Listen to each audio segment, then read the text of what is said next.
Ang Central Mao ay kilala bilang isang dating napakaunlad na agricultural complex o planta sa Bagu City, Negros Occidental. Noon, ito ang isa sa pinakamalaki at pinakaaktibong sugar centrals, asukarera, sa buong rehiyon. Kasaysayan ng Central Mao, itinatag noong panahon ng pananakop ng mga Amerikano o maagang bahagi ng 1900s.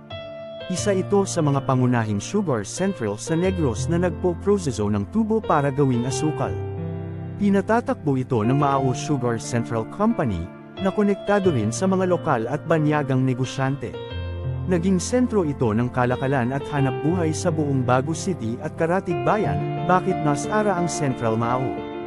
Isa, pagbagsak ng industriya ng asukal noong dekada 2080 hanggang 90s sa ilalim ng sugar crisis ng 1980s. Maraming sugar central sa Negros ang nalugi. Bumaba ang presyo ng asukal sa pandaigdigang merkado, kaya hindi na kumita ang planta. Dalawa, kakulangan sa modernisasyon, hindi na upgrade ang mga makinarya, naiwan sa likod ng mas modernong planta sa ibang rehiyon.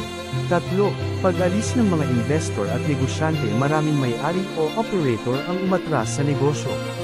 Apat, pagkaluma at pagkaabandona sa kalaunan, iniwan ito at hindi na na-maintain, dahilan para sirain ng panahon ang mga gusali at pasilidad.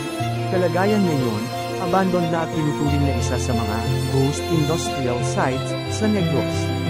May ilang bahagi ng lupa ang kinupkup ng mga informal settlers. May panawagan sa lokal na pamahalaan para i-develop ito bilang heritage or ecotourism site.